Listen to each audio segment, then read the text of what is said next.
Hello students, how are you. तो बेटा आज का जो हमारा टॉपिक रहने वाला है वो है linear equation in two variable part 1, जो कि हमारा class 10th NCERT chapter number 3 है बेटा। तो देखते हैं बेटा। देखो बेटा, वैसे तो हमने लीनियर इक्वेशन को पहले भी पढ़ रखा है। अब हम बात करेंगे linear equation in two variable की। तो टॉपिक शुरू करने से पहले हम इस टॉपिक का ही मीनिंग समझ लेते हैं कि क्या है। तो सबसे पहले बेटा हम जानते हैं कि इक्वेशन क्या होती है। What is an equation. Equation होती है बेटा एक टाइप की statement. It is a statement in which two algebraic expressions are equal।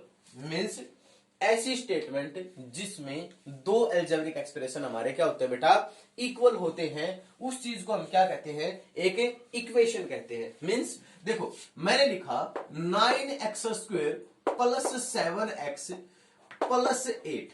देखो बेटा, क्या ये एक प्रकार का एल्जेब्रिक एक्सप्रेशन है? हाँ है, एल्जेब्रिक एक्सप्रेशन है। मैंने लिख दिया इक्वल टू 17। Equal to 17। 17 भी एक प्रकार का एल्जेब्रिक एक्सप्रेशन है। तो बेटा इस चीज को हम क्या नाम देंगे? इस चीज को नाम देंगे बेटा हम क्या, एक इक्वेशन नाम देंगे। मैंने एक और एग्जांपल लिया 3x plus 4 is equal to 9। देखो बेटा ये भी एक एल्जेब्रिक एक्सप्रेशन है और ये भी क्या है, हमारा एक एल्जेब्रिक एक्सप्रेशन। तो इस चीज को बेटा मैं क्या नाम दूंगा? इसको नाम दूंगा मैं क्या, इक्वेशन नाम दूंगा। अब हमें कौन सी इक्वेशन पढ़नी है बेटा? अब हमें पढ़नी है लीनियर इक्वेशन। देखो बेटा हमने क्या पढ़ा था, लीनियर पॉलिनोमियल पढ़ा था। लीनियर पॉलिनोमियल में हमने क्या पढ़ा था कि ऐसा पॉलिनोमियल जिसकी डिग्री क्या हो, 1 हो। तो यहां पे लीनियर इक्वेशन का मतलब क्या है, ऐसी इक्वेशन जिस इक्वेशन की डिग्री क्या हो बेटा, 1 हो। तो देखो बेटा ये किस इक्वेशन का एग्जांपल लिखा है मैंने, ये लीनियर इक्वेशन का एग्जांपल है। और जो ये ऊपर वाला जो एग्जांपल है, सॉरी ये कैसा एग्जांपल है बेटा, ये क्वाड्रेटिक इक्वेशन है। कैसी इक्वेशन है बेटा? क्वाड्रेटिक इक्वेशन है, क्योंकि यहां पे डिग्री क्या है बेटा, 2 है और यहां डिग्री क्या है, 1 है। तो इसलिए इसको कैसी इक्वेशन कहूंगा बेटा, लीनियर इक्वेशन। तो हमारे पास जो लीनियर इक्वेशन है, linear equation in one variable. पहले वन वेरिएबल की बात करेंगे बेटा। वन वेरिएबल की जो हमारे पास जनरल फॉर्म होती है वो होती है ax plus b is equal to 0 where a is not equal to 0। तो जो हमारे पास linear equation in one variable है उसकी जनरल फॉर्म हमारे पास क्या है बेटा, ax plus b is equal to 0 where a is not equal to 0। But हमें कैसी इक्वेशन पढ़नी है बेटा? हमें तो पढ़नी है linear equation in two variable. Linear equation in two variable पढ़नी है। तो बेटा अगर हमें linear equation in two variable में पढ़नी है तो टू वेरिएबल के लिए क्या होगा, बस सिंपल सी बात है बेटा। अब यहाँ पे कितने वेरिएबल है? यहाँ पे तो एक वेरिएबल है, बस उसमें कितने वेरिएबल आ जाएंगे बेटा? उसमें दो वेरिएबल आ जाएंगे, ax प्लस बी वाई और plus c will be equal to 0। A is not equal to 0 and b is not equal to 0। देखो बेटा ax plus b y plus, यहाँ x और y मैंने दो वेरिएबल्स ले लिए हैं। अब दोनों वेरिएबल्स, दो वेरिएबल आने के बाद इसको मैं क्या कहूंगा, linear equation in two variable. तो देखते हैं कि मैंने यहाँ पे a को भी नॉट इक्वल टू 0 किया और b को भी नॉट इक्वल टू 0 किया। तो क्यों किया बेटा? देखो अगर मान लीजिए a मेरा 0 हो गया, a 0 हो गया तो 0 into x plus b y और plus c will be equal to 0। Means ये टर्म तो क्या होगी बेटा, मेरी खत्म होगी। मेरे पास क्या बचा, simple b y plus c will be equal to 0। और ये कैसी इक्वेशन है बेटा? ये है linear equation in one variable. और सेम कंडीशन किसके साथ होगी बेटा, हमारी b is not equal to 0। But हमें तो क्या पढ़ना है बेटा? हमें पढ़ना है, थोड़ा सा टॉपिक में चेंज करते हैं, हमें क्या पढ़ना है, pair of linear equation in two variable. मतलब हमें क्या पढ़ना बेटा? हमें पढ़ना पेयर। पेयर का मतलब क्या होता है, जोड़ा। तो जोड़े के लिए देखते हैं बेटा कि कैसे लिखते हैं और उन इक्वेशंस की जनरल फॉर्म हमारी क्या होती है। So pause the video to note it down. Okay बेटा, तो अब हम बढ़ते हैं टॉपिक की तरफ, pair of linear equation in two variable.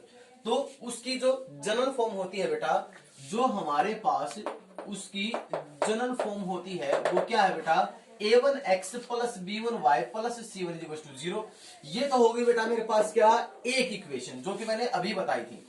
उसी के साथ, लेकिन हमें तो पेयर करना है। पेयर का मतलब होता है जोड़ा, जोड़ा मीन्स दो equation, a2x plus b2y plus c2, ये होगी बेटा हमारी कौन सी इक्वेशन, सेकंड इक्वेशन, और इसके साथ कंडीशन रहेंगी ही।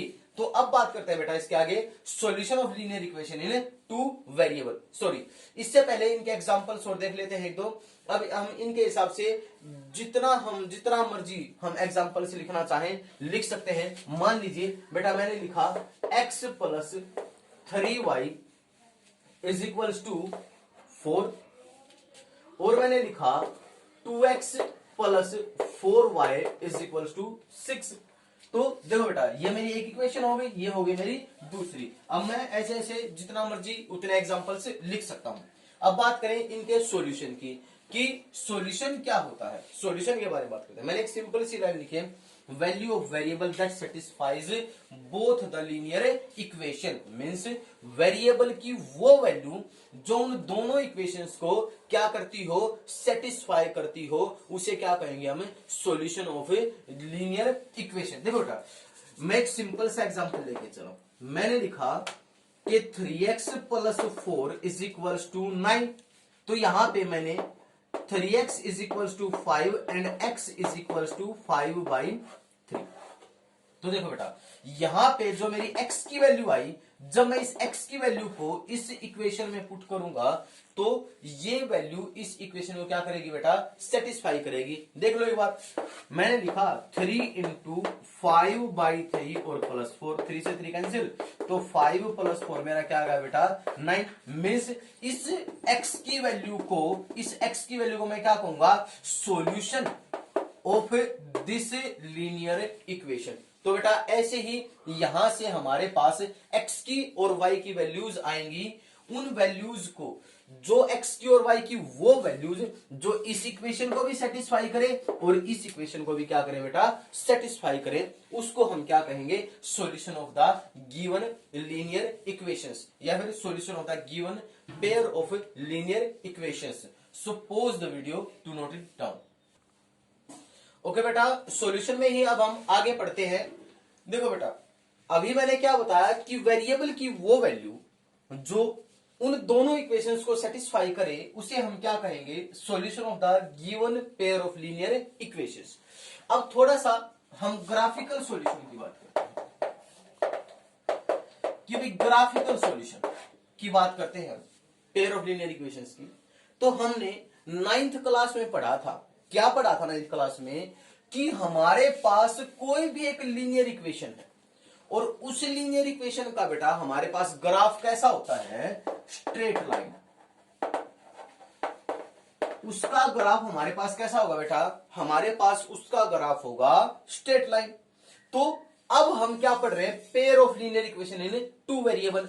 तो हमारे पास अब कितनी लीनियर इक्वेशन होगी बेटा, अब हो गई हमारे पास 2 लीनियर इक्वेशन हो गई।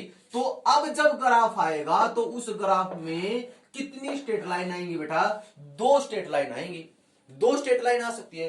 तो अब मैं बात करूंगा उन स्ट्रेट लाइंस की पॉसिबिलिटी की। पहली पॉसिबिलिटी क्या होगी कि वो जो दोनों स्ट्रेट लाइंस होंगी वो एक दूसरे को क्या करेंगी, या तो वो एक दूसरे को क्या करेंगी बेटा, इंटरसेक्ट करेंगी। सीधी सी बात है भाई, 2 लाइनें आएंगी वो या तो एक दूसरे को काटेंगी, दूसरी बात या फिर वो एक दूसरे के क्या चली जाएंगी बेटा, पैरेलल चली जाएंगी। मतलब वो एक दूसरे को काटेंगी नहीं और एक दूसरे के साइड से निकल जाएंगे। या फिर जो हमारी तीसरी कंडीशन है कि जो दोनों स्ट्रेट लाइन है वो एक दूसरे को क्या कर जाएंगे बेटा, वो एक दूसरे को ओवरलैप कर जाएंगे। मींस दोनों एक ही पोजीशन पे आ जाएंगे। ठीक है, तो अब यहां से सिचुएशन क्रिएट हुई भाई कि अब ग्राफ से हम इनका सॉल्यूशन कैसे बताएं। ये हो गई बेटा हमारे पास पैरेलल लाइंस और ये हो गई हमारे पास coincident lines. Coincident lines means ये एक दूसरे को क्या कर रही है, कोइंसिडेंट कर रही है, एक दूसरे में पूरा का पूरा समाई हुई है। तो देखो बेटा मैंने क्या कहा था कि x और y की वो वैल्यू जो उन दोनों इक्वेशंस को क्या करे बेटा, सेटिस्फाई करे, तो उसको मैं क्या कहूंगा, solution of that pair of linear equation. अब देखो बेटा x और y की वो वैल्यू जो दोनों को सेटिस्फाई करे। अब यहां देखो, अब ये अगर मान लीजिए मैं इसको ऐसे ग्राफिकल सिचुएशन में इस कंडीशन को लेकर चलता हूं, इस कंडीशन को मैं ग्राफिकल सिचुएशन में लेकर चलता हूं। अब मेरे पास एक लाइन थी बेटा ये, अब इस लाइन पे कितने पॉइंट हैं? इनफाइनाइटली मैनी पॉइंट्स हैं। अब मेरे पास दूसरी लाइन थी बेटा ये, अब इस लाइन पे भी इनफाइनाइटली मैनी पॉइंट्स हैं। तो अब यहां बड़े ध्यान से देखो कि इन दोनों लाइंस में कितने ऐसे पॉइंट हैं जो इन दोनों लाइंस पे और मींस दोनों लाइंस को क्या करते हैं? सेटिस्फाई करते हैं। ऐसे कितने पॉइंट है? तो मैंने देखा कि हमारे पास सिर्फ एक अकेला ऐसा पॉइंट है जो इस लाइन पे भी है और इस लाइन पे भी है। मींस इस पॉइंट के कुछ ना कुछ तो कोऑर्डिनेट्स रहे होंगे, एक्स वाई, कुछ ना कुछ तो कोऑर्डिनेट्स रहेंगे, और वो कोऑर्डिनेट कौन रहे होंगे? हमारे वेरिएबल एक्स और वाई की वैल्यूज। तो यहां पे कितनी वैल्यूज मिली मेरे को एक्स और वाई की? सिर्फ एक वैल्यू, मींस एक पॉइंट कॉमन। जब भी ग्राफिकल सॉल्यूशन आए तो वहां पे हम क्या चीज चेक करेंगे बेटा? हम चेक करेंगे कॉमन पॉइंट्स चेक करेंगे कि उन लाइंस में कितने पॉइंट्स क्या है बेटा हमारे पास कॉमन पॉइंट्स है। तो देखो यहां पे हमारे पास कितने पॉइंट कॉमन है? एक पॉइंट कॉमन है, तो इसको कैसा सॉल्यूशन कहूंगा बेटा? यूनिक सॉल्यूशन कहूंगा। कैसा सॉल्यूशन कहूंगा इसे मैं? यूनिक सॉल्यूशन कहूंगा। अब इन दोनों लाइनों को देखो, अब इन दोनों लाइनों में क्या कोई पॉइंट कॉमन है? एक सिंगल पॉइंट भी कॉमन नहीं है, तो उसको क्या कहूंगा बेटा? मैं नो सॉल्यूशन कहूंगा। और अब यहां देखो इन दोनों लाइंस में कितने पॉइंट कॉमन हैं? या तो सारे ही पॉइंट कॉमन हैं, क्योंकि दोनों लाइंस एक दूसरे को क्या कर रही हैं? ओवरलैप कर रही हैं। तो यहां पे कितने सॉल्यूशन हो गए हमारे पास? इनफाइनाइट पॉइंट कॉमन है, तो हमारे पास सॉल्यूशन भी कितने हो गए बेटा? इनफाइनाइट सॉल्यूशन हो गए। अब इसके बाद एक चीज और रहती है हमारे पास कि जो सॉल्यूशन के हिसाब से हम ये चीज और चेक करते हैं कि हमारा पेयर ऑफ लीनियर इक्वेशन कैसा है, वो कंसिस्टेंट है या इनकंसिस्टेंट है। तो देखो बेटा, अगर हमारा pair of linear equation inconsistent है या फिर कंसिस्टेंट है, उसके लिए बस एक ही सिचुएशन है, if the pair of linear equation has at least one solution. अगर उसका कम से कम, मैंने लिखा बेटा एट लीस्ट वन सॉल्यूशन, अगर उसका कम से कम एक सॉल्यूशन भी है, तो उस पेयर ऑफ लीनियर इक्वेशन को कैसा पेयर कहूंगा? Consistent pair of linear equation, otherwise inconsistent pair of linear equation. तो कंसिस्टेंट में कौन सा आया? जब लाइनें इंटरसेक्ट करती हो और यूनिक सॉल्यूशन हो, तो कैसा पेयर हो गया बेटा? तो हो गया हमारे पास consistent pair of linear equation. अब यहां देखता हूं कि हमारे पास कोइंसिडेंट लाइन है, इनफाइनाइटली सॉल्यूशन है, तो consistent pair of linear equation. तो अब इनकंसिस्टेंट का मतलब कि जहां एक भी सॉल्यूशन ना हो, तो सिर्फ और सिर्फ लाइन एक ऐसी होनी चाहिए, पैरेलल लाइन हो और नो सॉल्यूशन हो, तो inconsistent pair of linear equation. तो इसी के साथ बस एक छोटा सा पॉइंट और रहता है बेटा, उसको और डिस्कस करते हैं कि वो पॉइंट हमारा क्या है कि ऐसा पेयर ऑफ, यहां पे क्या कहा है? A pair of linear equation which are equivalent. Means equivalent का मतलब क्या है कि ऐसे पेयर ऑफ लीनियर इक्वेशन जिसमें कैसा सॉल्यूशन आए बेटा? इनफाइनाइट सॉल्यूशन आए, उसको हम कैसा कहते हैं? Dependent pair of linear equation भी कहते हैं। तो उसको हमने एक नाम और दिया है, एक तो consistent pair of linear equation, और एक इसको अलग से क्या नाम दिया है? Dependent pair of linear equation, क्योंकि इसमें जो दोनों लाइनें हैं वो एक दूसरे को क्या कर रही है बेटा? ओवरलैप कर रही है। मींस ये क्या है? एक दूसरे पे डिपेंडेंट है ये लाइनें। सो इनको, इस पेयर ऑफ लीनियर इक्वेशन को मैं क्या कहूंगा बेटा? Dependent pair of linear equations. तो ये तो था हमारे पास कि हाउ कैन, क्योंकि देखो बेटा हमने ग्राफ, लीनियर इक्वेशंस का जो ग्राफ है हमने वो 9th क्लास में ही सीख लिए थे कि how to create a graph of the given linear equation.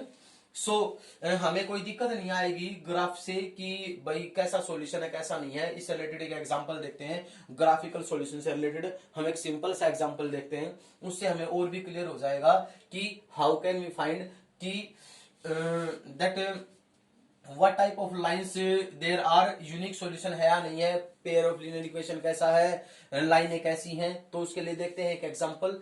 फिर उसके बाद हम आगे बढ़ेंगे कि अगर हमें बार बार ग्राफ भी ना बनाना पड़े और हमें यह भी पता चल जाए कि कैसा सॉल्यूशन होगा और कैसा पेयर ऑफ लीनियर इक्वेशन होगा। Suppose the video to note it down. Okay बेटा, तो एक क्वेश्चन देखते हैं। यहां पे हमारे पास दो लीनियर इक्वेशन हैं और हमें इन लीनियर इक्वेशंस का ग्राफ बनाना है और ग्राफ से हमें यह बताना है कि इन लीनियर इक्वेशंस का हमारे पास जो सॉल्यूशन होगा वो कैसा होगा, यूनिक होगा, नो होगा या इनफाइनाइट, या फिर जो भी है हम सारी कंडीशंस को चेक करेंगे। तो देखो, ग्राफ बनाने के लिए हम सिंपली क्या निकालते हैं, सबसे पहले तो बेटा हम पॉइंट्स निकालते हैं। तो निकालते हैं हम पहली इक्वेशन के लिए पॉइंट्स निकालते हैं। वो तो हर विद्यार्थी को आते हैं, बड़े आराम से निकाल लेते हैं बच्चे पॉइंट्स को। मैंने यहाँ पे एक्स लिया और यहाँ पे वाई लिया। अगर मान लीजिए मैं इस इक्वेशन में x को 0 पुट करता हूं तो y भी मेरा क्या हो गया बेटा, 0 हो गया। अब y के लिए अगर मान लीजिए मैंने यहाँ पे y को 1 पुट कर लिया तो x की वैल्यू मेरे पास क्या आ जाएगी बेटा, 2 आ जाएगी। ये हो गई हमारे पहली इक्वेशन के लिए। अब दूसरी इक्वेशन के लिए देखते हैं बेटा। दूसरी इक्वेशन के लिए फिर से हम पॉइंट्स निकाल के चलते हैं, x y। देखते हैं बेटा, अब की बार मैं सिंपली निकाल के दिखाता हूं बेटा आपको। अगर मान लीजिए मैं इस इक्वेशन में x की जगह 0 पुट करता हूं तो ये जो मेरी टर्म है तो 0 हो जाएगी। तो मेरे पास क्या बच गया, सिर्फ 4y इज इक्वल टू 20। तो मीन्स y की वैल्यू मेरे पास क्या होगी बेटा, 5 हो गई y की वैल्यू 5 मेरे पास। अब मैं y को कुछ ना कुछ पुट कर सकता हूं बेटा। y को क्या पुट करूं, अगर मान लीजिए मैंने y को 4 पुट कर दिया, मान लीजिए y को मैंने 4 पुट कर दिया तो मेरे पास क्या आ गया बेटा, 4 इंटू 4 16 और उस तरफ जाके मेरा क्या रह जाएगा, सिर्फ और सिर्फ 4। तो x की वैल्यू मेरे पास क्या होगी बेटा, 4/3 हो गई। ठीक है, तो मैंने ये दो पॉइंट्स निकाल लिए हैं। अब इसी के साथ ग्राफ बनाते हैं कि हाउ टू।